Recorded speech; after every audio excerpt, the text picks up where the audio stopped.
राधा माधवा जय कुंज बिहारी जय गोपी जन वल्लभा जयो गिरिवरधारी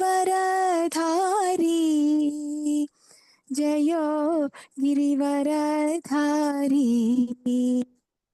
जय गोपी जन वल्लभा जयो गिरिवरधारी जयो गिरिवरधारी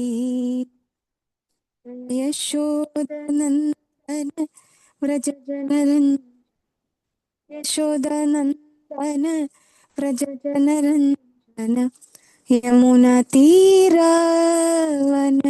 चारी जय राधा माधव कुंज बिहारी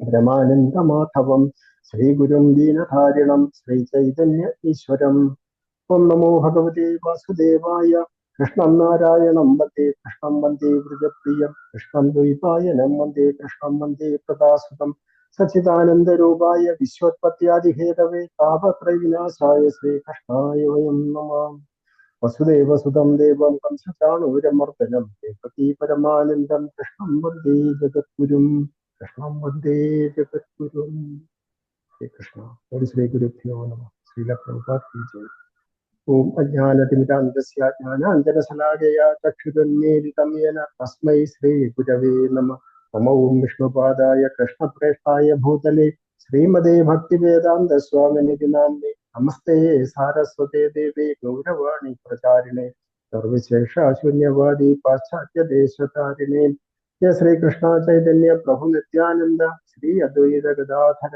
श्रीवासादि गौर भक्तवृंद हरे कृष्ण कृष्ण कृष्ण हरे हरे हरे राम राम राम हरे हरे हरे कृष्ण श्री प्रभुपाद की जय गुरु परंपरा की जय हरे कृष्ण ഹരേ കൃഷ്ണ സത്സംഗത്തിൽ പങ്കെടുക്കുന്ന എല്ലാ കൃഷ്ണഭക്തർക്കും ആദരപൂർവ്വം പ്രണാമങ്ങൾ അർപ്പിക്കുന്നു. ഹരേ കൃഷ്ണ കേൾക്കാൻ പറ്റുന്നുണ്ടല്ലോ അല്ലേ?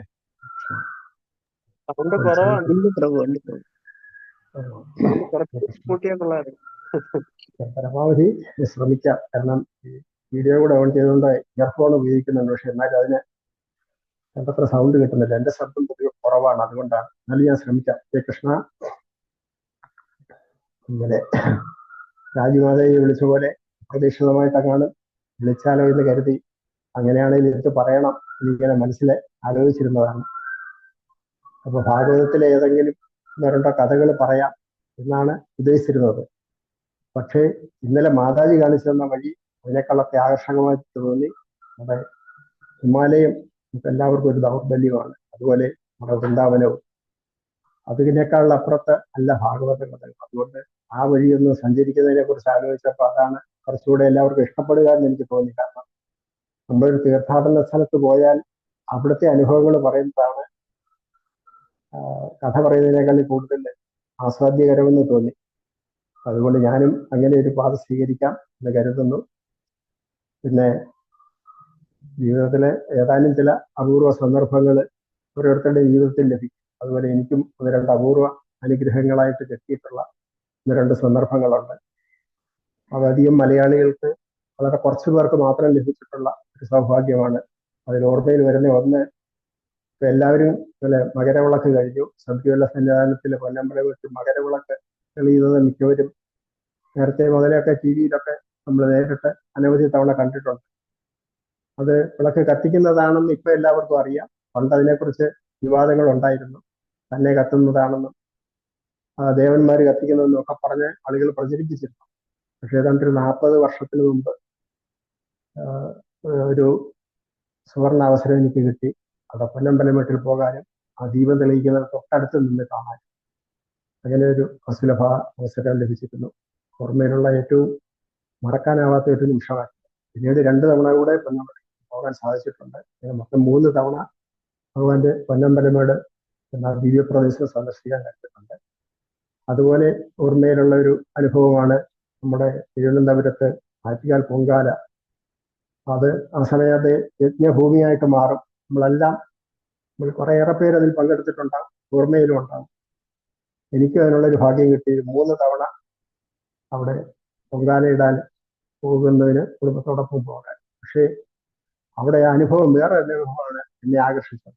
പൊങ്കാല തുടങ്ങുന്ന തീ കത്തിക്കുന്നത് മുതൽ പാചകമാകുന്നത് വരെയുള്ള സമയം, അതായത് ആ പാളയത്ത് ആ അമ്പലത്തിന്റെ ഭാഗത്തു നിന്ന് ആരംഭിച്ച് ആറ്റുകാൽ അമ്പലത്തിന്റെ പരിസരത്തിൽ വരെ എത്തുന്ന അത്രയും ദൂരം ആ സമയത്ത് ആ റോഡിലൂടെ നടക്കാൻ ഒരു അസുലഭ ഭാഗ്യം കിട്ടി. അധികം ആളുകൾക്ക് കിട്ടുന്ന, കാരണം അവരെ ആരും അനുവദിക്കത്തില്ല. വളണ്ടിയേഴ്സും പോലീസുകാരും നിരന്തരം യാത്ര ചെയ്യുന്നവരെ തടഞ്ഞു നിർത്തും.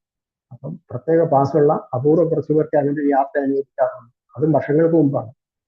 അത് അവിസ്മരണീയമായ ഒരു അനുഭവമാണ്. ആ യജ്ഞശാഭൂമിയിലൂടെ ചുറ്റിനും റോഡിന്റെ ഇരുവശത്തും നോക്കത്താ ദൂരം ഈ പൊങ്കാല ഇങ്ങനെ നടന്നുകൊണ്ടിരിക്കുന്ന സമയത്ത് അതിനിടയിലൂടെ നടന്നു പോവുക.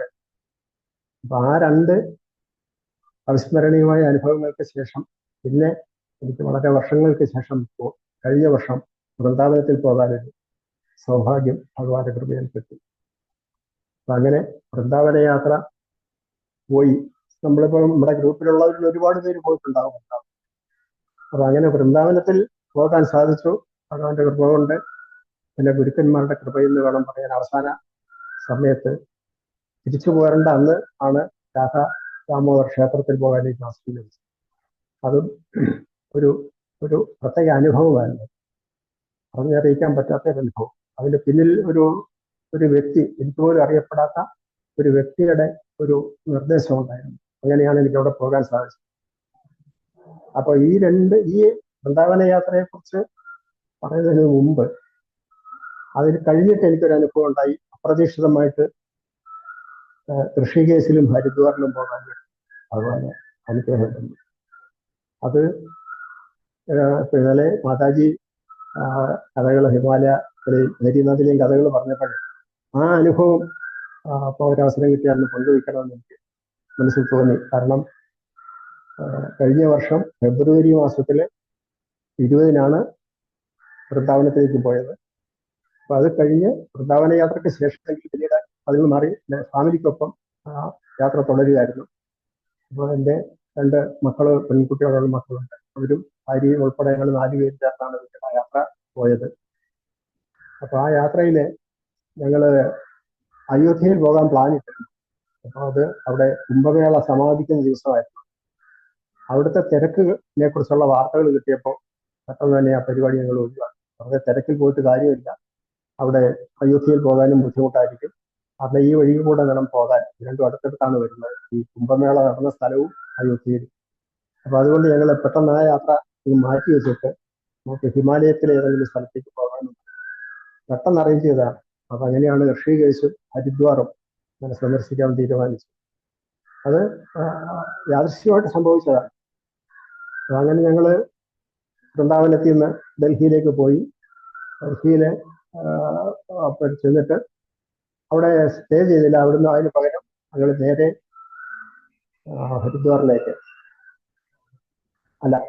ഡൽഹി ചെന്നിട്ട് ഒരു ദിവസം തങ്ങിയാണ്. വൃന്ദാവനത്തിൽ നിന്ന് പുറപ്പെട്ട ഉച്ചയായിട്ടാണ് വൃന്ദാവനത്തിൽ നിന്ന് പോകുന്നത്.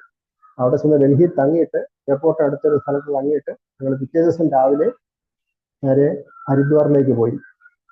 ഋഷികേശ് കഴിഞ്ഞിട്ടാണ് ഹരിദ്വാറിലേക്ക് പോകുന്നത്. പക്ഷേ സ്റ്റേ ചെയ്യാൻ സൗകര്യം കിട്ടിയിരുന്നത് ഋഷികേശിലാണ്. അപ്പോൾ ആ ഭാഗത്തെ ഏറ്റവും പ്രസിദ്ധമായ പട്ടണമാണ് ഋഷികേശ്. അതിൽ കടന്നാണ് ഹരിദ്വാറിലേക്ക് പോകുന്നത്. അപ്പൊ നേരെ ഞങ്ങൾ ഹരിദ്വാറിലേക്ക് പോയി. ഉച്ച കഴിഞ്ഞ് ആണ് അവിടെ എത്തുന്നത്.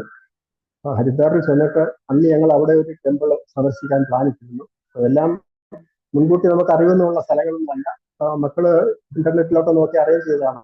എനിക്കും അതിനെക്കുറിച്ച് വലിയ ഗ്രാഹ്യം ഉണ്ടായിരുന്നില്ല. ആരോട് ചോദിച്ച് എന്തെങ്കിലുമൊക്കെ മനസ്സിലാക്കി ഇവിടെ പോകണമെന്നും മനസ്സിലാക്കാനുള്ള അവസരവും ലഭിച്ചിരുന്നില്ല. അതുകൊണ്ട് പെട്ടെന്ന് കിട്ടിയ ഒരു അവസരത്തിൽ അങ്ങനെ പോയി എന്ന് മാത്രമേ. അപ്പൊ ഞങ്ങൾ അവിടെ ചെന്നിട്ട് ഹരിദ്വാറില് പരിചയസമ്പന്നനായ ഒരു ടാക്സി ഡ്രൈവറുടെ ഇതിലാണ്, ടൂറിസ്റ്റ് ടാക്സിയിലാണ് പോയത്. അങ്ങനെ ഒരു വണ്ടി കൊണ്ട് പാർക്ക് ചെയ്ത് അതൊക്കെ ഭയങ്കര തിരക്കാണ് ആ സമയത്ത്. തണുപ്പ് മാറിയിട്ടില്ല, തണുപ്പുണ്ട്. അപ്പോൾ ആ സമയത്താണ്. അപ്പൊ അങ്ങനെ ഹരിദ്വാറിലാണ് ആദ്യമായിട്ട് ഗംഗയെ കാണുന്നത്. അത് ശരിക്കും പറഞ്ഞ ഒരു അനുഭൂതിയാണ്, ഒരു അനുഭവമാണ്. ആ പ്രവാഹം, ആ തെളിഞ്ഞ ജലം, അവിടെ പടികൾ കെട്ടി നമുക്ക് സ്നാനത്തിനുള്ള സൗകര്യമൊക്കെ ഒരുക്കിയിട്ടുണ്ട്. പക്ഷെ ഞങ്ങൾ അന്നേരത്തെ സ്നാനത്തിന് തയ്യാറായിട്ടല്ല പോയിട്ട്, യാത്രയുടെ ഭാഗമായിട്ട് കാറിൽ നിന്ന് നേരെ ഇറങ്ങി വെള്ളത്തില് പിന്നെ തൊട്ട് വന്നിച്ച് വെള്ളത്തിലിറങ്ങി കയ്യിൽ വെള്ളം എടുത്തു. അത് അങ്ങനത്തെ പ്രാർത്ഥനയ്ക്ക് ആ സമയത്ത് അവസരം ഉണ്ടായിരുന്നു. അത് കഴിഞ്ഞ് ഞങ്ങൾ അടുത്ത് തന്നെ ഒരു മാനസ ഗംഗ എന്ന് പറഞ്ഞൊരു ടെമ്പിളുണ്ട്, ഗംഗാദേവിയുടെ ഒരു ക്ഷേത്രമാണ്. അവിടെ ഒരു 360 അടി ഉയരത്തിലാണ് ആ ക്ഷേത്രം. കുറച്ച് ദൂരമാണ്. ഒരു ഇടുങ്ങിയ തെരുവിലൂടെ വേണം യാത്ര ചെയ്യാൻ. അങ്ങനെ ഞങ്ങൾ അതിലൂടെ യാത്ര ചെയ്ത് കുറച്ചു ദൂരം ചെന്നിട്ട് പിന്നെ ഈ കേബിൾ കാറുണ്ട്. കേബിൾ കാറിലൂടെ വളരെ പഴയ കാലത്തെ ഉണ്ടാക്കിയ ഒരു കേബിൾ സംവിധാനമാണ്. പുതിയ സംവിധാനമല്ല. അപ്പൊ അത് തട്ടിമുട്ടിയൊക്കെ ഇങ്ങനെ പോകുന്ന അനുഭവമാണ്. കയറി കഴിഞ്ഞാൽ നമുക്ക് പേടി തോന്നും. ഇടയ്ക്ക് മരങ്ങളിലും കമ്പിലും ഇതിലും മരത്തിലൊക്കെ മുട്ടിയും തട്ടിയൊക്കെയാണ് ഇങ്ങനെ മുകളിലേക്ക് പോകുക. അതിൽ കയറി വളരെ നേരം ക്യൂ ഒക്കെ നിന്ന് പറഞ്ഞ ടിക്കറ്റ് ഒക്കെ എടുക്കാം. ഇങ്ങനെ ടിക്കറ്റ് എടുത്ത് ഞങ്ങൾ മുകളിലെത്തി. അതിൽ നിന്ന് ഇറങ്ങിയിട്ട് പിന്നെ കുറച്ച് ദൂരം നടന്ന് ഈ ക്ഷേത്രത്തിൽ പോയി. അവിടെ ഒക്കെ മനസ്സിലിങ്ങനെ നിൽക്കുന്നുണ്ട് ആ ക്ഷേത്രം അത് സന്ദർശിച്ചതും അവിടുത്തെ ആ അന്തരീക്ഷവും. ശരിക്കും ഗംഗാദേവിയുടെ മാനസിക ഗംഗ എന്നുള്ള പേര് ഉള്ള പ്രതിഷ്ഠാ ക്ഷേത്രമാണ്. ഇതേ ഗംഗാദേവിയെയാണ് ഭഗവാൻ വൃന്ദാവനത്തിലെ മാനസ സരോവർ മാനസ ഗംഗ എന്ന പേരില് വൃന്ദാവനത്തിലെ ഏറ്റവും വലിയ തടാകം ഭഗവാൻ സൃഷ്ടിച്ചത് അച്ഛന് വേണ്ടിയും വൃന്ദാവനവാസികൾക്കും വേണ്ടിയും സൃഷ്ടിച്ചിട്ടുണ്ട്. ഇതേ പേര് തന്നെയാണ് മാനസിക ഗംഗ എന്ന പേര്. അവിടെയും പോകാൻ സാധിക്കും. നമ്മള് ഗോവർദ്ധൻ പരിക്രമത്തിന്റെ പാതയിലാണ് ആ ഭാഗം വരുന്നത്. വളരെ മനോഹരമായ തടാകം സംരക്ഷിച്ചിട്ടുണ്ട്. അപ്പൊ അത് അവിടെ ഈ മാനസിക ഗംഗയാണ് പ്രധാനമായിട്ട് ആരാധിക്കപ്പെടുന്നത്. അപ്പൊ ഈ ക്ഷേത്രത്തില് ഗംഗാദേവിയുടെ പ്രതിഷ്ഠയാണുള്ളത്. അപ്പൊ അവിടെ പോയി ഞങ്ങൾ ദർശനം നടത്തി. അത് കഴിഞ്ഞ് തിരിച്ചു വന്നിട്ട് അത് ആ ദിവസം തന്നെയാണ്. തിരിച്ചു വന്നിട്ട് ഞങ്ങൾ വൈകുന്നേരത്തെ ഋഷികേശിലെത്തി. അവിടെ സ്റ്റേ ചെയ്തു. അപ്പൊ നല്ല തണുപ്പ് കൊണ്ട് ചെറിയ മഴയുള്ള ഒരു കാലാവസ്ഥയാണ്. ഋഷികേശ് വലിയൊരു പട്ടണമാണ്. അവിടെ താഴ്ന്നിട്ട് ഞങ്ങൾ പിറ്റേ ദിവസം വെളുപ്പിനെ ഇന്റർനെറ്റിലൊക്കെ നോക്കി കണ്ടുപിടിച്ചനുസരിച്ച് നമ്മുടെ ശങ്കരാചാര്യരുടെ ഒരു ക്ഷേത്രം, ശങ്കരാചാര്യ സ്ഥാപിച്ച 52 ശക്തിപീഠങ്ങളിൽ ഒന്ന് കുഞ്ചാപ്പുരി എന്ന് പറയും. കുഞ്ചാപ്പുരി ശക്തിപീഠം. അത് ഈ ശക്തിപീഠങ്ങളിൽ ഏറ്റവും പ്രധാനപ്പെട്ട ഒരെണ്ണമാണെന്നാണ് പറയപ്പെടുന്നത്. അവിടേക്ക് പോകാമെന്ന് ഇങ്ങനെ പ്ലാനിട്ടപ്പോൾ 10-100 പടികൾ കയറി പോകേണ്ട ഒരു സ്ഥലമാണ്. അപ്പൊ തലേ 2 ദിവസം മുമ്പ് നമ്മള് ഗോകുല നന്ദ ഭവനത്തിൽ പോയിരുന്നു. നന്ദഭവനത്തിലല്ല, വൃന്ദാവനത്തിലെ നന്ദഗാവ് 70-ൽ പരം പടികൾ കയറി വേണം നന്ദഗാവിൽ പോകാൻ. അവിടെ പോയത് വലിയ ബുദ്ധിമുട്ട് തോന്നിയില്ല. അതുകൊണ്ട് പടി കയറില്ല, വലിയ പ്രശ്നമില്ല എന്നുള്ള രീതിയിൽ പോയി. കാരണം വൈഫിന്റെ മുട്ടൊക്കെ മാറ്റി വെച്ച് ഇരിക്കുന്ന സമയമാണ്. അപ്പൊ അതുകൊണ്ട് ബുദ്ധിമുട്ടാകുമെന്ന് പേടിയുണ്ടായിരുന്നു. പോകാന്ന് പറഞ്ഞ് അങ്ങനെ ഞങ്ങൾ വെളുപ്പിനെ എഴുന്നേറ്റ് ഒരു 4 മണിക്ക് തന്നെ ഉണർന്ന് കാശികാരനൊക്കെ വിളിച്ചു വരുത്തി ഈ ക്ഷേത്രത്തിലേക്ക് പുറപ്പെട്ടു. ഞങ്ങളെ അത്ഭുതപ്പെടുത്തിയത് തീർത്തും വിജനമായ റോഡ്, കാറ്റമഴയുണ്ട്, നല്ല തണുപ്പുമുണ്ട്. 4 മണിക്ക് അവിടെ തുറക്കുമെന്നുള്ളൊരു പ്രതീക്ഷയിലാണ് ഞങ്ങൾ പോയത്. 1 മണിക്കൂർ യാത്ര ചെയ്യണം. 1 മണിക്കൂർ യാത്ര ചെയ്ത് ഈ ക്ഷേത്രത്തിന്റെ ബേസ് ഭാഗത്ത് എത്തിയപ്പോഴേ അവിടെയും ഒരു മനുഷ്യനും ഇല്ല. അവിടെ ഗേറ്റ് അടച്ചിട്ടിരിക്കുക. അപ്പം നേരം വെളുക്കാതെ 6 മണിയാകാതെ ആരെയും അങ്ങോട്ട് കടത്തി വിടത്തിട്ടാക്കും. പിന്നെ 1 മണിക്കൂറോളം അവിടെ വണ്ടിയിലിരുന്ന് ഉറങ്ങി. അത് കഴിഞ്ഞ് എഴുന്നേറ്റ് പ്രകാശമായി വരുന്ന സമയത്ത് ഞങ്ങൾ ഈ ക്ഷേത്രത്തിലേക്ക് പോയി. അതൊരു അനുഭൂതി എന്ന് പറഞ്ഞാലും ആ യാത്ര പറഞ്ഞറിയിക്കാൻ പറ്റാത്ത ഒന്നാണ്. 100 പടികളെന്ന് കണ്ടിടത്ത് യഥാർത്ഥത്തിൽ പടികൾ 500-ൽ പരം ഉണ്ടായി. പക്ഷെ അതിന്റെ സവിശേഷത എന്ന് പറഞ്ഞാൽ 100 പടിയെ 500 ആക്കി മാറ്റിയതാണ് പിന്നീട്. അപ്പൊ വളരെ ഉയരം കുറഞ്ഞ് ഭംഗിയായി സംവിധാനം ചെയ്തിട്ടുള്ള ഒരു സ്റ്റെപ്പ് അറേഞ്ച്മെന്റ് ആണ്. കംപ്ലീറ്റ് അത് റൂഫ് പോലെയുണ്ട്, സൈഡില് ഫെൻസിങ് ഉണ്ട്. കാരണം കാട്ടുമൃഗങ്ങൾ ഉള്ള സ്ഥലമാണ്. അപ്പൊ മൃഗങ്ങളുടെ ശല്യം ഉണ്ടാവാതിരിക്കാൻ ഈ പടി സംരക്ഷിച്ചിരിക്കുകയാണ്. അപ്പൊ നമ്മള് ഈ രാവിലത്തെ മൂടൽ മഞ്ഞിലൂടെ നോക്കിയാൽ ആകാശത്തേക്ക് പോകുന്നവരെ തോന്നും. അങ്ങനെ കുറേ ദൂരം നമ്മൾ കയറി ചെന്ന് കഴിയുന്നുണ്ടെങ്കിൽ അവിടെ ഒരു ഹാൾട്ട് ഉണ്ടാവും. അവിടുന്ന് പിന്നെ വേറൊരു ഡയറക്ഷനിലായിരിക്കും ഈ പടികൾ പോകും. അപ്പൊ ഏതാണ്ട് ഒരു മധ്യഭാഗത്ത് ചെല്ലുമ്പോൾ താഴെയും സൈഡിലും മുകളിലും ഒക്കെ ആയിട്ട് ഈ പടികളുടെ ഒരു ശൃംഖല തന്നെ കാണാം. അങ്ങനെ ആ പടികൾ നടന്ന് കയറി. പക്ഷേ ആ ക്ലൈമറ്റിന്റെ പ്രത്യേകതയും അവിടുത്തെ ഒരു വശ്യമായ സൗന്ദര്യവും പിന്നെ ആ പ്രദേശത്തിന്റെ ആ ഒരു മനോഹാരിത മാത്രമല്ല, നമുക്ക് ആത്മീയമായിട്ട് ഭയങ്കര എനർജി പ്രദാനം ചെയ്യും. അതുകൊണ്ട് ഒരു ക്ഷീണവും ഒരു ബുദ്ധിമുട്ടും തോന്നാതെ ഞങ്ങൾ ആ പടികളെല്ലാം കയറി ഏറ്റവും ലാസ്റ്റ് സ്റ്റെപ്പിന്റെ അവിടെ ചെന്നപ്പോൾ അവിടെ ഒരു ചെറിയ കടയുണ്ട്. അപ്പോൾ അവര് അവിടെ ചായ, കാപ്പി, പാല് ഒക്കെ റെഡിയാക്കുന്നുണ്ടായിരുന്നു. അപ്പൊ അയാള് അവിടെ തുറന്നതേ ഉള്ളൂ ആ സമയം. അപ്പൊ അങ്ങനെ അവിടുന്ന് ചൂട് വെള്ളമൊക്കെ കുടിച്ച് റെഡിയായിട്ട് നമ്മൾ മുകളിലേക്ക് ചെല്ലും. അവിടെ ചെല്ലുമ്പോൾ ഈ ടെമ്പിള് ആ കുന്നിന്റെ മുകളിലാണ്. ചെറിയൊരു അമ്പലമാണ്, പക്ഷേ വളരെ മനോഹരമായ കാഴ്ചയാണ് ചുറ്റിനും. തണുപ്പുണ്ട്, കാറ്റമഴ പോലെയുള്ള അന്തരീക്ഷവുമാണ്. അവിടെ ഒരു മനുഷ്യനും വേറെ ഇല്ല. പൂജാരിയായിട്ട് ഒരാളെ ക്ഷേത്രത്തിലാക്കിയിട്ട്, നമ്മുടെ നാട്ടിലെ ക്ഷേത്രം പോലെയല്ല. അവിടെ ദുർഗാദേവിയുടെ പ്രതിഷ്ഠയാണ്. അപ്പോൾ ചെറുതായിട്ട് വാതിൽ ചാരിയിട്ടിട്ടുണ്ട്. നമ്മൾ ചെന്ന് നോക്കി അതിനകത്തേക്ക് കയറി. അപ്പൊ അദ്ദേഹം വിളിച്ച് അവിടെ ഇരിക്കാൻ പറഞ്ഞു. അവിടെ ഇരുന്നു. ഞങ്ങള് 4 പേരും കൂടെ അവിടെ ഇരുന്ന് കഴിഞ്ഞപ്പോൾ കുറെ കയ്യില് അവിടുന്ന് പ്രസാദമായിട്ട് ഈ നമ്മുടെ അവലും മലരും ഒക്കെ പോലുള്ള ഒരു സാധനം അത് കയ്യിൽ തന്നു. എന്നിട്ട് കുറച്ച് പ്രസാദമൊക്കെ തന്നു. വേറെ കാര്യങ്ങളൊന്നും പ്രത്യേകിച്ച് ഇവിടെ ഇല്ല. നമുക്ക് വേറെ ഒന്നും ചെയ്യാനും ഇല്ല. അപ്പം ദൈവീയ അല്പസമയം തൊഴുത് ധ്യാനിച്ചിട്ട് പുറത്തിറങ്ങി പ്രദക്ഷിണം ചെയ്ത് അന്തരീക്ഷത്തിന്റെ ഭംഗി അപാരമാണ്.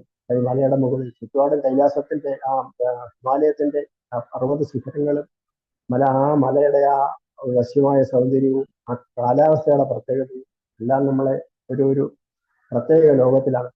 അപ്പൊ അങ്ങനെ ഇപ്പോഴും ഓർക്കുമ്പോഴേ ആ പഠിത്തം, അത് കയറിയ ആ സാഹചര്യങ്ങൾ മനസ്സിൽ നിന്ന് പോകത്തേയില്ല.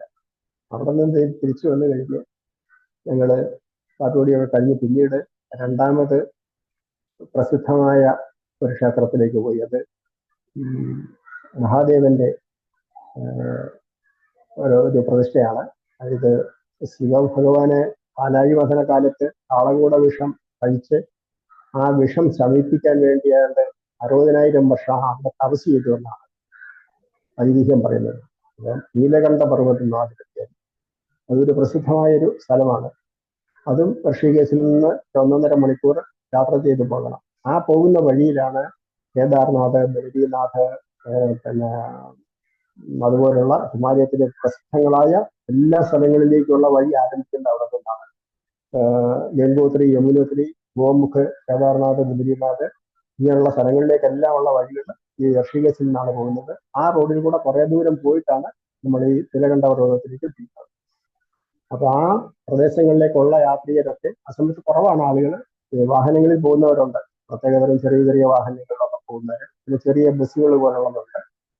അപ്പൊ അങ്ങനെ ആ റൂട്ടിലൂടെ പോയിട്ട് ഈ ക്ഷേത്രത്തിലും പോയി. അവിടെയും ഒരു പ്രത്യേക അനുഭവമായിരുന്നു. ആ ക്ഷേത്രത്തിൽ അവിടുത്തെ അന്തരീക്ഷവും ഭഗവാന് ശിവലിംഗ പ്രതിഷ്ഠ പോലെയാണ്. അതിൽ നമുക്ക് ഗംഗാജലം ആരതി ചെയ്യാൻ അവസരം, ഗംഗാജലം കൊണ്ട് അവിടെ നമുക്ക് അഭിഷേകം ചെയ്യാം. അപ്പൊ അവിടെ ചെറിയ പാത്രങ്ങളിലാക്കി വിൽക്കാൻ ആളുകൾ ധാരാളം ഉണ്ടാവും, ഗംഗാജലം വിൽക്കാൻ വേണ്ടിയിട്ട്.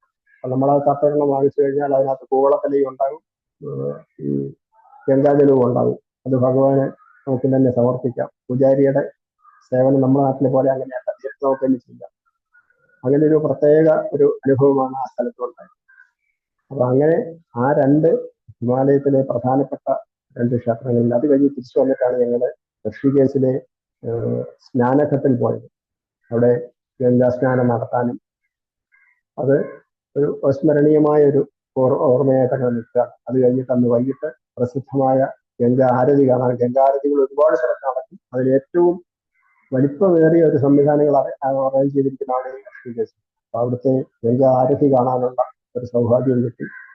അങ്ങനെ വൃന്ദാവന യാത്രയോടനുബന്ധിച്ച് ഈ ഹിമാലയവുമായിട്ട് ബന്ധപ്പെട്ട് പോകാൻ കഴിഞ്ഞ ആ യാത്രകളെല്ലാം ഇന്നലെ ബദരീനാഥിനെ കുറിച്ച് മാതാജി പറഞ്ഞത് കേട്ടപ്പോഴേ പ്രത്യേകം ഇങ്ങനെ ഓർമ്മയിൽ വന്നത് നിങ്ങളുമായിട്ടൊന്ന് പങ്കുവയ്ക്കാം എന്ന് മനസ്സിൽ പെട്ടെന്ന് തോന്നിയതാണ്.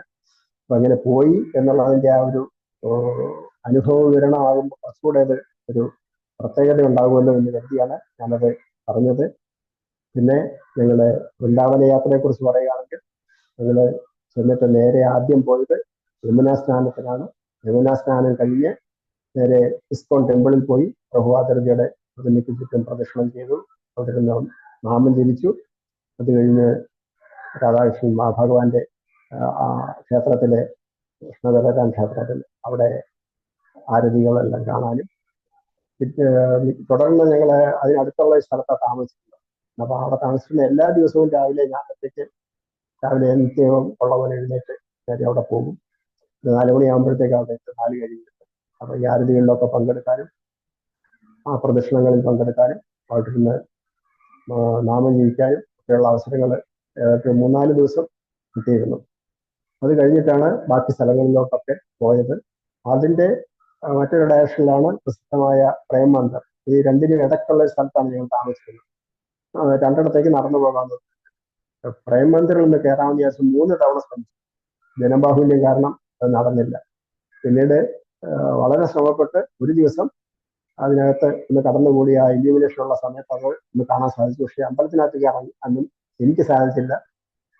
ഇപ്പോ ബാക്കി ഇവരെ കൂടെ അവര് വേറൊരു സമയം തെരഞ്ഞെടുത്ത് പോയി അവർക്ക് അമ്പലത്തിനകത്ത് കയറാൻ പറ്റി. അപ്പൊ പകല് പോവുകയാണെങ്കിൽ അമ്പലത്തിനകത്ത് കയറാൻ പറ്റി. രാത്രിയായി കഴിഞ്ഞാൽ എല്ലാം ഈ ചുറ്റിനുള്ള കാഴ്ചയിലാണ് അവിടെ പ്രാധാന്യം. അവിടെ ഈ ആധ്യാത്മികതയ്ക്ക് ഉപരി ആളുകളെ ഭ്രമിപ്പിക്കുന്ന കാഴ്ചകളാണ്. വളരെ ഗംഭീരമായ അന്തരീക്ഷം അവിടെ മുഴുവൻ ചിത്രീകരിച്ചിരിക്കുന്നത്. അപ്പൊ ഒരുപാട് പ്രതിമകൾ, വൃന്ദാവനത്തിന്റെ വിവിധ ഭാഗങ്ങളെല്ലാം അവിടെ കൃത്രിമമായിട്ട് ഉണ്ടാക്കി വെച്ച് വെള്ളച്ചാട്ടങ്ങളും അരുവിയും ഗോവർദ്ധനോദ്ധാരണവും അങ്ങനെയുള്ള എല്ലാം അവിടെ നമുക്ക് യൂട്യൂബിൽ അതെല്ലാം കാണാൻ പറ്റും. അതൊക്കെ മനോഹരമായിട്ട് അവിടെ ചിത്രീകരിച്ച് വെച്ചിരിക്കുകയാണ്. ആ ക്ഷേത്രം തന്നെ ഓരോ സമയത്തും ഓരോ പിന്നെ ഭംഗിയിലാണ് കാണാൻ പറ്റുക. പകല് കാണുന്ന രീതിയേ ആയിരിക്കില്ല രാത്രി. പകല് വെണ്ണക്കല്ലിൽ പണിത ഒരു മനോഹരമായ ക്ഷേത്രമാണ്. അപ്പൊ അതിന്റെ മുമ്പില് ജനത്തിരക്ക് നിയന്ത്രണാതീതമാണ്. അതൊന്നും വിവരിക്കാൻ പറ്റാത്തത്ര ഒരു പ്രത്യേക സാഹചര്യം. അവിടെ വാഹനങ്ങളൊന്നും അനുവദിക്കത്തില്ല വൈകുന്നേരമായ ഇല്യൂമിനേഷൻ സമയത്ത്. ആ റോഡിലൂടെ വാഹനങ്ങളൊന്നും നടത്തില്ല. ആളുകളുടെ ഒരു പ്രവാഹം തന്നെയായി. അപ്പൊ റോഡിന്റെ നടുക്കൊരു ഡിവൈഡർ ഉണ്ട്. അത് വലിയ കമ്പി ഉപയോഗിച്ചാണ് ഉണ്ടാക്കി, ഒരു 8-10 അടിയോളം ഉയരത്തിൽ. ഈ ആളുകളെല്ലാം ഈ കമ്പിയുടെ മുകളിൽ കയറി അപ്പുറത്തിറങ്ങുന്ന കാഴ്ച. റോഡ് അല്ലാതെ അവിടെ പാതലില്ല. ഒരു റോഡിൽ കൂടെ പോകുന്ന ആളിന് അതായത് റോഡിന്റെ ഇടതും വലത്തുമുള്ള 2 റോഡുകളും തമ്മിൽ ഡിവൈഡർ കൊണ്ട് പിന്നെ വിഭജിച്ചിട്ടുണ്ട്. അപ്പം ഒരു റോഡിൽ കൂടെ പോയാൽ മാത്രമേ അമ്പലത്തിനകത്ത് കയറാൻ പറ്റൂ. അപ്പൊ ഇപ്പുറത്തൂടെ ചെല്ലുന്നവര് അതിന് തിരക്ക് കൂട്ടിയിട്ട് അവര് ചെറുപ്പക്കാരൊക്കെ ഈ കമ്പിയുടെ മുകളിൽ കൂടെ കയറി അപ്പുറത്തിറങ്ങിയിട്ടാണ് അവിടെ റോഡ് ക്രോസ് ചെയ്ത് പോകുന്നത്. ആ ഒരു ജനബാഹുല്യം അതൊരു പ്രത്യേക അനുഭവമാണ്. പക്ഷേ അതിൽ നിന്ന് തീർത്തും വ്യത്യസ്തമാണ് നമ്മൾ മധുരയിലേക്ക് പോയാൽ. മധുരയിലെ ഭഗവാന്റെ ജന്മഭൂമി, അത് നിത്യവും സ്മരിക്കുന്ന ഒരു പുണ്യ ഭാഗമാണ്. അവിടെ കംസന്റെ തടവറയും ഭഗവാൻ ജനിച്ച ആ സ്ഥലമായിട്ട് സങ്കല്പിച്ചിരിക്കുന്നത്. അവിടുത്തെ സെക്യൂരിറ്റി സംവിധാനങ്ങൾ, പിന്നെ അവിടെ ദർശനം നടത്തി അത് കഴിഞ്ഞാൽ നമുക്ക് രമൺ തേദിയിലും പോകാം. നമ്മുടെ വൃന്ദാവന യാത്രയിലെ ഏറ്റവും മനോഹരമായ ഒരു സങ്കേതമാണ് രമൺ തേദി. അവിടെ നല്ല ധാരാളം പശുക്കളുണ്ട്, മാനുകള്, അതുപോലുള്ള ജീവികളൊക്കെ സംരക്ഷിക്കുന്നുണ്ട്. പിന്നെ ഒരു ആശ്രമ ട്രസ്റ്റാണ് അത് നടത്തുന്നത്. പോയിട്ടുള്ളവർക്കെല്ലാം അറിയാം. നമ്മൾ യാത്രയിൽ പോയി എല്ലാവർക്കും അതിന് അനുഭവം ഉണ്ടായിരിക്കും അവിടെ പോയിട്ടുള്ളത്. അപ്പൊ അവിടെ ചെന്ന് ആ മണ്ണ് കടന്നുരുണ്ട് അതിലൊന്നും ആ കുറച്ചെങ്കിലും മാരി ദേഹത്തും ഇല്ലാതെ വരാൻ ആർക്കും തോന്നില്ല. അത്ര ഒരു ആകർഷകത്വമാണ് ആ ഭൂമി. പിന്നെ അവിടെ ഞങ്ങൾ പോയത് ശിവരാത്രിയോടനുബന്ധിച്ചുള്ള സമയമാണ്. അപ്പൊ ആ ഭാഗങ്ങളിൽ ശിവന്റെ ക്ഷേത്രങ്ങൾ ധാരാളമുണ്ട് എല്ലായിടത്തും. അതിനോടനുബന്ധിച്ചുള്ള ഗംഭീരമായ പരിപാടികളൊക്കെ ആസൂത്രണം ചെയ്തുകൊണ്ടിരിക്കുന്നുണ്ടായിരുന്നു. വൃന്ദാവനത്തിന്റെ പല ഭാഗത്തെയും സംരക്ഷകനായിട്ട് ഭഗവാനുണ്ട്. അപ്പോൾ നമുക്കൊരു പ്രത്യേക കാഴ്ച കണ്ടത്, ഭഗവാന് കൃഷ്ണനുമായിട്ട് ബന്ധപ്പെട്ട സ്ഥലങ്ങളിലെല്ലാം വൈഷ്ണവര് ദൂരസ്ഥലത്തു നിന്നുള്ളവരാണെങ്കിൽ ശിവഭഗവാന്റെ അടുത്ത് ചെന്ന് കഴിഞ്ഞാൽ അവിടെ നാട്ടുകാരായിരിക്കും. അവർ അഭിഷേകത്തിന് വേണ്ടി പാല്, കരിമ്പിൻ നീര്, അതുപോലുള്ള ധാരാളം സാധനങ്ങൾ അവിടെ വാങ്ങാൻ കിട്ടും. അല്ലെങ്കിൽ അത് കൊണ്ടുവരും നാട്ടിൽ. വലിയ ബക്കറ്റിനകത്തൊക്കെ ഈ സാധനങ്ങളൊക്കെ ആയിട്ടാണ് ആളുകൾ വന്ന് അഭിഷേകം ചെയ്യുന്നത്. നമ്മുടെ നാട്ടിലെ പോലെയല്ല, അവിടെ ശിവലിംഗത്തിൽ നേരിട്ട് അഭിഷേകം ചെയ്യണം. അപ്പൊ അവിടെ നാട്ടുകാരുടെ ഒരു ബാഹുല്യം. ഞങ്ങൾ 1-2 ശിവക്ഷേത്രങ്ങളിൽ പോയിരുന്നു. അപ്പൊ അവിടെയൊക്കെ കണ്ടത് ഈ നാട്ടുകാര് ധാരാളം വന്ന്, ശിവരാത്രി ആയതുകൊണ്ടായിരിക്കണം അത്ര വലിയ തിരക്ക് അനുഭവം. എന്നാലും കയറി തൊഴാൻ ബുദ്ധിമുട്ടുണ്ടായി. പക്ഷെ അവരാരും നമ്മുടെ ഈ ടൂറിസ്റ്റുകളിൽ നമ്മുടെ ദൂരെയുള്ള വൈഷ്ണവർ ധാരാളം ചെല്ലുന്ന സ്ഥലങ്ങളിലോട്ടൊന്നും അവരാരും അങ്ങനെ വരാറില്ല നാട്ടുകാർ. അപ്പൊ അത് രമൺ തേദി കഴിഞ്ഞാൽ തേർക്കദംബ വളരെ മനോഹരമായിട്ട് അനുഭവപ്പെട്ടു. ഏകാന്തമായ സ്ഥലം, ഭഗവാൻ ആദ്യമായിട്ട് ഓടക്കൊള്ളുവാൻ പോയ ആ ഒരു സ്ഥലമാണ് അവിടെ. അത് ഗോസ്വാമിമാരുമായിട്ട് ബന്ധപ്പെട്ട കഥയിലും വളരെ പ്രാധാന്യമുള്ളതാണ്. അവിടെയാണ് നമ്മുടെ രാധാദേവി പായസം ഉണ്ടാക്കി ഗോസ്വാമിമാരിലെ സനാതന ഗോസ്വാമിക്കും രൂപ ഗോസ്വാമിക്കും കൊടുക്കുന്ന വിശ്വസിക്കുന്നത്. അപ്പൊ അവിടുത്തെ പ്രസാദമായിട്ട് കിട്ടുന്നതും പായസമാണ്. ഒരു ചെറിയ സ്പൂണിൽ ഒരു അനുഭവം കിട്ടുന്നത്, പക്ഷെ അതിന്റെ ടേസ്റ്റ് നാവിൽ നിന്ന് പോവില്ല. അതൊരു പ്രത്യേക അനുഭവമാണ്. അപ്പൊ ആ വഴി അത് കഴിഞ്ഞിട്ടാണ് നമ്മൾ ബർസാനയിലേക്കും നന്ദഗാവിലേക്കും ഒക്കെ പോകുന്നത്. ഇതെല്ലാം കഴിഞ്ഞ് മടക്കയാത്രയ്ക്ക് മുമ്പാണ് ബാക്കി സ്ഥലങ്ങളിൽ പോകാൻ സാധിച്ചത്. പിന്നെ നമ്മുടെ മധുര റെയിൽവേ സ്റ്റേഷനിൽ നിന്ന് പോകുമ്പോൾ ഏറ്റവും അടുത്തുള്ളത് ജന്മസ്ഥാനമാണ്. അപ്പൊ അവിടെ നിന്ന് ഒരു 10-25 കിലോമീറ്റർ ദൂരത്തിലാണ് വൃന്ദാവനത്തിന്റെ മറ്റു ഭാഗത്ത്. അപ്പൊ ഈ മധുര ഭാഗത്ത് കുറച്ച് സ്ഥലങ്ങളെല്ലാം ഉണ്ട്. അതുകൊണ്ട് ആളുകൾ ഇങ്ങനെ ഇടയ്ക്ക് വൃന്ദാവനത്തിൽ താമസിക്കുന്നവര് മധുര ഭാഗത്തേക്ക് വന്നാൽ അവിടെ ചുറ്റിലും പോകേണ്ട സ്ഥലങ്ങളിലേക്ക് പ്രത്യേകം അറേഞ്ച് ചെയ്ത്, അങ്ങനെയാണ് ഈ ഭഗവാൻ ജനിച്ച സ്ഥലവും വളർന്ന ഗോകുലവും അതിനോടനുബന്ധിച്ചുള്ള സ്ഥലങ്ങളിലെല്ലാം പോകാൻ സാധിക്കുന്നു.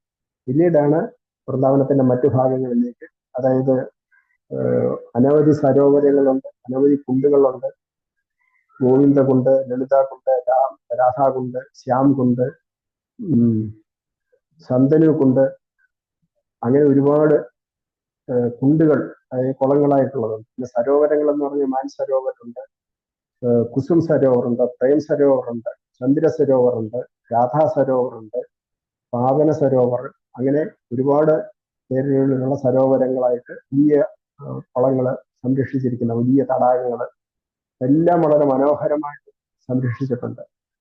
അപ്പൊ അതില് മിക്ക സ്ഥലത്തും ആ സമയത്ത് ഞങ്ങൾ പോകുന്ന സമയത്ത് വലിയ തിരക്കൊന്നും ഉണ്ടായിരുന്നില്ല.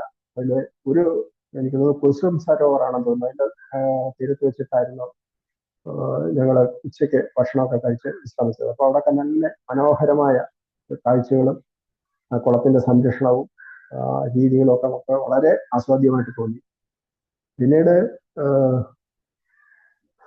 നിധിവനം, രംഗമഹൾ, അങ്ങനെയുള്ള സ്ഥലങ്ങൾ. അത് കഴിഞ്ഞിട്ട് കാളിയഘട്ട്, ചീർഘട്ട്, വംശീപട്. ഈ വംശീപടും വളരെ ലോൺലി സ്ഥലങ്ങളാണ്. അവിടെ ഒന്നും വലിയ തിരക്ക് ഒന്നും അനുഭവപ്പെട്ടില്ല. അതുപോലെ രാധാകൃഷ്ണന്മാരുടെ വിവാഹം ജമ്മാവ് നടത്തിയെന്ന് പറയുന്ന വിശ്വസിക്കുന്ന സ്ഥലം, അവിടെയൊക്കെ വളരെ പ്രത്യേകത തന്നെ. അവിടെ തിരക്കും ബഹളങ്ങളും ഒന്നുമില്ലാതെ അവിടെ പോയി സന്ദർശിക്കാനും സ്ഥലങ്ങളിലെല്ലാം ചുറ്റി നടന്ന് കാണാനും. അവിടെ ആ ഭാഗത്താണ് ഭഗവാൻ ഓടക്കൊഴിൽ ഉപയോഗിച്ചൊരു കുളം ഉണ്ടാക്കി രാധാറാണിക്ക് വേണ്ടി വെള്ളം ചോദിച്ചു കൊടുക്കാൻ ഉണ്ടാക്കിയെന്ന് പറയുന്ന വേണുകൂപം ഇപ്പോഴും ഉണ്ട്. അത് ഭംഗിയായിട്ട് സംരക്ഷിച്ചിട്ടുണ്ട്. അപ്പോൾ ഒരു 3-4 പേർക്കൊക്കെ ഒരു സമയത്ത് നിന്ന് വെള്ളം കോരാൻ പാകത്തിൽ അവിടെ എല്ലാം അറേഞ്ച് ചെയ്തിട്ടുണ്ട്. പക്ഷേ പിന്നീടാണ് ആ സ്ഥലത്തിന്റെ പ്രാധാന്യമൊക്കെ നമ്മൾ വായിച്ച് മനസ്സിലാക്കിയതും പറഞ്ഞു കേട്ടൊക്കെ അറിഞ്ഞതും. കാരണം ഞങ്ങൾ അങ്ങനെ പോയപ്പോൾ ഗൈഡ് ഉണ്ടായിരുന്നില്ല. ആ ഗൈഡ് ഒത്തു പോകുമ്പോഴേ നമുക്ക് ആ സ്ഥലങ്ങളുടെ പ്രാധാന്യം അന്നേരത്തെ മനസ്സിലാകും. ഈ വംശീവട്ടം എന്ന് പറയുന്ന സ്ഥലത്ത്, വംശീവട്ടം എന്ന് പറയുന്നത് ശരിക്കും ആൽമരവും അതുപോലെ ഓടക്കുള്ളൂതി, ഭഗവാനെ ആദ്യമായിട്ട് ചെന്ന് ഓടക്കുള്ളൂതി ഗോപികമാരെ എല്ലാം വിളിച്ച സ്ഥലമാണെന്നാണ് വംശീവട്ടിനെ കുറിച്ചും പറയുന്നത്. അവിടെ ആൽമരം ഇപ്പോഴും ഉണ്ട്.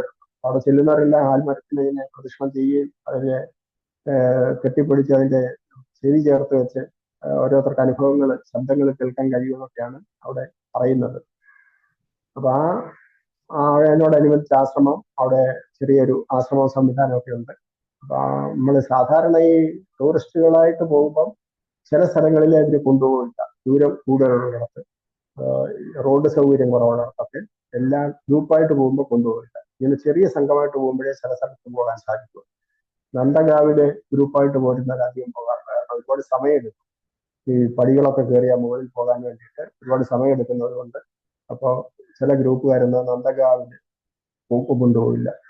പിന്നെ രാധാറാണിയുടെ സ്ഥലത്ത് പോകുമ്പോൾ അവിടെ ഈ ഇതുണ്ട്, കേബിൾ കാറുണ്ട്, പുതിയ കേബിൾ കാർ സംവിധാനമുണ്ട്. അതുകൊണ്ട് പണ്ട് അത് നമ്മളെ ശബരിമലയിൽ പോലെ ആളുകളെ എടുത്തുകൊണ്ട് പോകുന്ന ഒരു സംവിധാനമായിരുന്നു കണ്ടിട്ടുണ്ട്. അത് മാറ്റിയിട്ട് ഇപ്പോൾ പുതിയ കേബിൾ കാർ സംവിധാനം ഉള്ളതുകൊണ്ട് ഇഷ്ടംപോലെ ടൂറിസ്റ്റുകൾ അങ്ങോട്ട് പോകും. അപ്പോൾ അവിടെ ടാക്സിക്കാരൊക്കെ വിളിച്ചു കഴിഞ്ഞാലും ഒരു പെട്ടെന്ന് പോകുന്ന ഒരു സ്ഥലമാണത്. അപ്പൊ അങ്ങനെ കുറെ സ്ഥലങ്ങൾ വൃന്ദാവനവുമായിട്ട് ബന്ധപ്പെട്ട് ഒരുപാട് സ്ഥലങ്ങൾ. അതിൽ ഏറ്റവും ഓർമ്മയിൽ തങ്ങി നിൽക്കുന്ന ഒന്നാണ് രാധാ മദൻ മോഹൻ ടെമ്പിൾ. മാതാജിമാർക്ക് ക്ലാസ് എടുക്കുമ്പോൾ അതിനെക്കുറിച്ച് പറയാറുണ്ട്. മദൻ മോഹൻ ടെമ്പിൾ ഉപ്പിന്റെ കഥയുമായിട്ട് ബന്ധപ്പെട്ട് ഭഗവാൻ ഉപ്പ് വേണമെന്ന് ആവശ്യപ്പെട്ടതും ഉപ്പ് കൊണ്ടുവന്ന കപ്പല് വള്ളം അവിടെ നിശ്ചലമായി നിന്നതും ഭഗവാനെ കണ്ട് പ്രാർത്ഥിച്ചു കഴിഞ്ഞപ്പോൾ ഭഗവാന്റെ അനുഗ്രഹം കൊണ്ട് ആ വള്ളം തുടർന്ന് യാത്ര ചെയ്യാൻ കഴിഞ്ഞതും ഉപ്പ് വിറ്റിട്ട് വന്ന് ആ വ്യാപാരി കൊടുത്ത പണം കൊണ്ട്, അല്ലെങ്കിൽ ആ വ്യാപാരി തന്നെ വെച്ചതാണ് ആ ക്ഷേത്രം എന്ന് പറയുന്നത്. അത് വളരെ മനോഹരമായ ക്ഷേത്രമാണ്, വളരെ ഉയരത്തിലുള്ള ക്ഷേത്രം. അവിടുത്തെ വിഗ്രഹം പക്ഷേ ഒറിജിനലായിട്ടുള്ളത് നഷ്ടപ്പെട്ടു എന്നാണ് പറയുന്നത്. അത് കഴിഞ്ഞിട്ടാണ് കാളിയമർദ്ദൻ ഘട്ട്, സീർഘട്ട്, അങ്ങനെയുള്ള കുറെ ഭാഗങ്ങൾ. അതെല്ലാം കഴിഞ്ഞാണ് ഈ രാധാ മദൻ മോഹൻ ടെമ്പിൾ, രാധാ ദാമോദർ ടെമ്പിൾ, അതായത് നമ്മുടെ ഗുരുക്കന്മാരുടെ സമാധിയുള്ള സ്ഥലം. അപ്പോൾ അവിടെ പോകാനും അവിടെ പ്രദക്ഷിണ വഴിയുണ്ട്.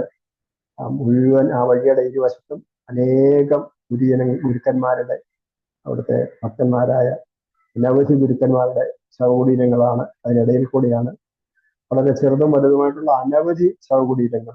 അതിലൂടെയാണ് നമ്മൾ യാത്ര ചെയ്യുക. ഒരു 10 മിനിറ്റ് സമയം വേണം ഒരു പ്രദക്ഷിണം ചെയ്യാൻ. അപ്പോൾ ഒരു റൗണ്ട് മാല ജപിക്കാം ഒരു പ്രദക്ഷിണത്തിന്. അപ്പൊ അങ്ങനെ 4 റൗണ്ട് ഒരു മാല ജപിച്ചാൽ നമ്മള് വൃന്ദാവനത്തിന് ഒരു